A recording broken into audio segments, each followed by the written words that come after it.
A warm hello to everyone. Welcome again. Class 11th का next video third lecture है relations and functions का. Ordered pair, Cartesian product, number of elements, arrow diagram, ये सारी चीज़ें हम पुराने videos में देख चुके हैं. आज का हमारा जो टॉपिक है वो है रिलेशंस के बारे में समझते हैं. एक एग्जांपल से मैं आपको इसको एक्सप्लेन करता हूँ. इसको हिंदी में संबंध बोला जाता है. रिलेशंस में क्या है, हम एक एग्जांपल ले रहे हैं. सपोज़ एक गांव को कंसिडर कर रहे हैं, हम एक विलेज को कंसिडर कर रहे हैं और इसमें हमने दो सेट्स बनाए. सपोज़ राम, श्याम, मोहन और सोहन. और दूसरा बी सेट बनाया हमने सीता, गीता, अंजलि और भावना. ये हमने ए और बी सेट्स बनाए. एक गांव से कुछ लोगों का सिलेक्शन किया, ए और बी सेट्स बनाए. अब हम एक रिलेशन डिफाइन कर रहे हैं कि इसमें जैसे राम हस्बैंड है सीता के, ऐसे श्याम हस्बैंड है गीता के, ऐसे ही मोहन हस्बैंड है भावना के और सोहन हस्बैंड है अंजलि के. तो इसको एरो डायग्राम से कैसे बनाएंगे हम.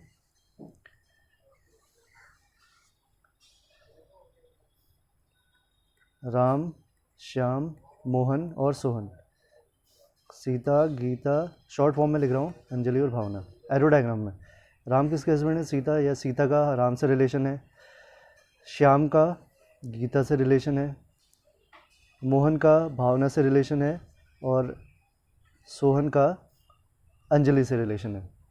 तो हमने क्या किया, एक ग्रुपिंग करी और ग्रुपिंग का दूसरी ग्रुपिंग से एक कॉमन हमने कुछ ना कुछ एक रिलेशन डिफाइन कर दिया.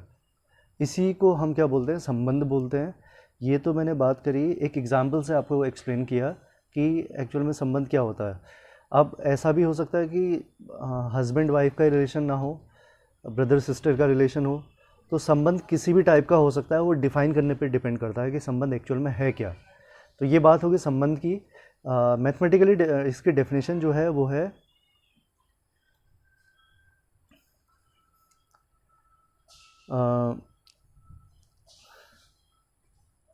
a set R is called a relation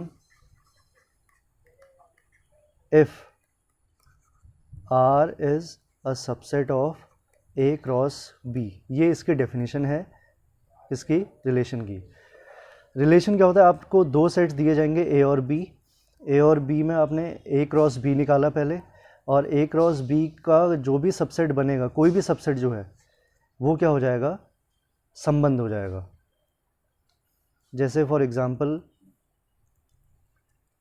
ए हमने ले लिया ए बी और बी हमने ले लिया सी डी. ए की मैपिंग डी से भी हो सकती है और सी से भी हो सकती है, बी की मैपिंग सी से भी हो सकती है, डी से भी हो सकती है. तो जो कार्टेशियन प्रोडक्ट निकलेगा उसमें कितने एलिमेंट्स आ रहे हैं, 4. ए क्रॉस बी जो है वो ए क्रॉस बी क्या आ रहा है, ए सी, ए डी, बी सी और बी डी. ये 4 एलिमेंट्स आ रहे हैं. अब इसमें से कोई भी एलिमेंट्स आप ले लो. जैसे मैंने ले लिया ए सी और ए डी, ये दो ही एलिमेंट से ले लिए. ये क्या हो जाएगा, रिलेशन हो जाएगा. मैंने सिर्फ एक ही एलिमेंट लिया ए सी, ये भी एक रिलेशन हो जाएगा. R1 ले ले रहा हूँ मैं इसको. ऐसे R2 मैंने ले लिया ए डी और बी डी. तो जितने आप सेट्स मैंने ये बनाए हैं R1, R2, ये सब क्या है, रिलेशन है. क्यों, क्योंकि ये सब किसके सबसेट हैं, ए क्रॉस बी के सबसेट से. तो ये हो गई रिलेशन की बात. अब देखते हैं number of elements in a relation. किसी भी रिलेशन में नंबर ऑफ एलिमेंट्स कितने होते हैं. सपोज़ एक सेट है ए जिसमें नंबर ऑफ एलिमेंट्स हैं m. बी सेट जो है उसमें नंबर ऑफ एलिमेंट्स कितने हैं, n है. ए क्रॉस बी में कितने नंबर ऑफ एलिमेंट्स होंगे? आपको बताया था पहले सेकंड वीडियो में, m इंटू एन। अब नंबर ऑफ एलिमेंट्स, या सॉरी, नंबर ऑफ एलिमेंट्स नहीं, नंबर ऑफ रिलेशंस।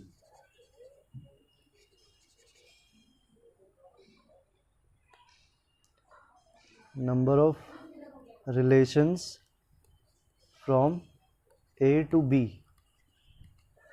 ए से बी में रिलेशन जो था वो था ए क्रॉस बी का सबसेट, और किसी भी सेट के टोटल नंबर ऑफ सबसेट्स का फॉर्मूला क्या होता है? 2 की पावर n, अगर उसमें n एलिमेंट्स हैं। यहाँ पर टोटल एलिमेंट्स कितने हैं? mn। तो टोटल रिलेशन की जो संख्या हो जाएगी वो क्या हो जाएगी? 2 की पावर mn। ये बहुत इंपॉर्टेंट फॉर्मूला है, इसको आप याद रखें और नोट डाउन भी कर लें कि किसी भी दो सेट्स में ए से बी अगर रिलेशन हमने डिफाइन किया है तो ए से बी में नंबर ऑफ रिलेशंस का फॉर्मूला होता है 2 की पावर जितने ए में एलिमेंट्स हैं और जितने बी में एलिमेंट्स हैं उनका मल्टीप्लिकेशन। एक रिलेशन होता है एम्प्टी सेट। एम्प्टी सेट होता है फाई, उसी को हम एम्प्टी रिलेशन होगा ये, एम्प्टी रिलेशन। यानी कि अगर किसी रिलेशन में कोई भी एलिमेंट नहीं आ रहा है तो वो, क्योंकि कोई भी सेट का नल सेट हमेशा क्या होता है? सबसेट होता है। रिक्त समुच्चय हमेशा क्या होता है? सबसेट होता है। तो फाई भी क्या होगा? ए क्रॉस बी का एक सबसेट होगा। तो फाई जो रिलेशन होगा उसको हम क्या बोलेंगे? रिक्त समुच्चय।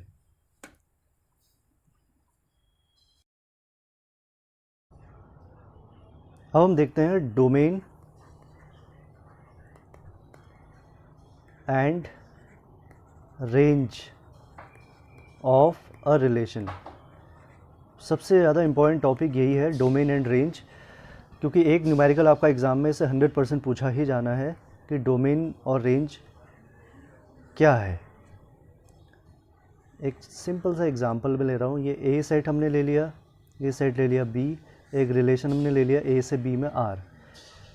आर क्या है? एक रिलेशन है ए से बी में। अगर बी से ए में हम डिफाइन कर दें तो वो रिलेशन का इन्वर्स हो जाता है। ए में सपोज़ 1 2 है और यहाँ 3 4 है, तो एक रिलेशन यहाँ सपोज़ एक एलिमेंट और ले लिया मैंने 5। रिलेशन क्या क्या हो सकता है?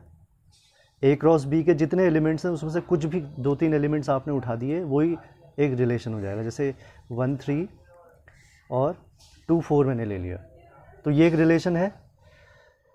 इस रिलेशन में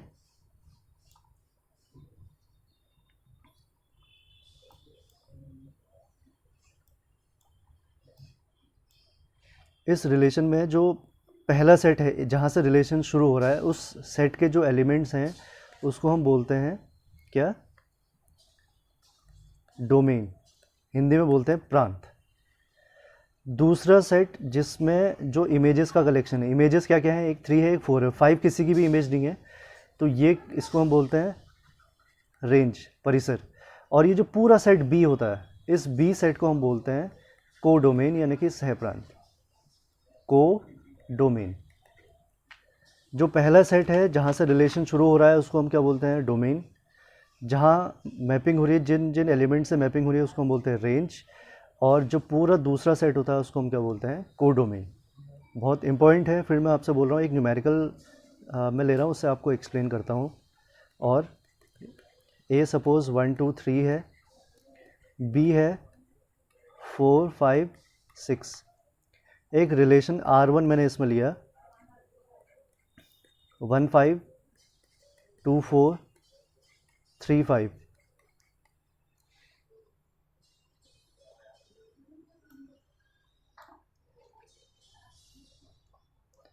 ये आपको चेक करना है कि क्या ये रिलेशन है या नहीं है। आप देखिए 1 5, पहले आपको क्या निकालना है? ए क्रॉस बी निकाल लीजिए। ए क्रॉस बी में जितने एलिमेंट्स आ रहे हैं, क्या उसमें 1 5 आएगा? ए यहाँ है, 5 यहाँ है, बिल्कुल आएगा। 2 4 आना चाहिए, 2 यहाँ है, 4 यहाँ है, ए क्रॉस बी में आएगा। 3 5 ये भी है, तो यानी कि ये रिलेशन है, बिल्कुल सही।